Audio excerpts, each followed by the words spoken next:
Jenkins, and I'm one of the product designers at Gray-Nicolls, and I'm just here to talk to you a little bit about the development process behind the Shockwave bat family this year for 2019. So what goes into designing a bat family? So I suppose the first starting point really is the bat itself. That sort of underpins the whole family and what it represents, be it a classic family where it's going to be more about a traditional four-day cricket, or whether it's going to be more about limited overs cricket, so a more aggressive style of play.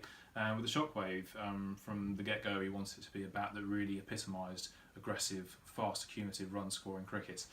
So we talked to a lot of our players from the county circuit, from the women's game, internationally, domestically, youth cricket, and we sort of tried to distill that into what we wanted to achieve from a shape. And the solution that we came up with was a shape that we felt was quite an aggressive shape with quite a pronounced high middle, and just gave batsmen a lot of confidence at the crease to go out there and be destructive.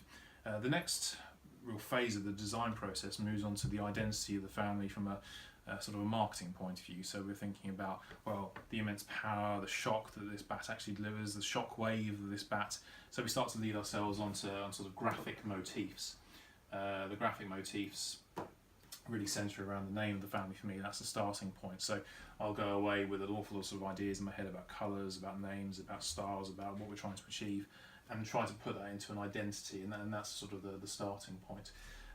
From there, it's about looking at the shape again and looking at the contours and how can we complement that with the stickers. And so the solution that was arrived upon was to really try and frame the sweet spot, the swell of the bat with a graphic that sort of all roads led to that point, whether you're looking down the blade, whether you're looking at the profile. It's really just saying that's where the power's coming from, and you can be guaranteed that if you hit it out of there, there's going to be an explosive chain reaction, which again is why you get this fractured graphic running through the bat. That's just to give you the idea of the immense power that's released upon impact. The fractured graphic itself is very important to us because what we try to do with families generally is tie it all together with a motif, so that whether it's luggage, whether it's batting gloves, whether it's leg guards, there's always this touchstone, be it the colour, the name, but also the pattern that runs through it, so the whole thing feels like a collection. So the repeat graphic here, the Shockwave, is against a repeat pattern which we can just make sure that we can run through all of our product ranges to give it that same identity. The colours are consistent, the graphics consistent, the feel of the whole product range is consistent. So whether it's gloves, whether it's bats, whatever it may be, you can feel sure that with the Shockwave range there's a destructive collection there that should complement your game at the crease.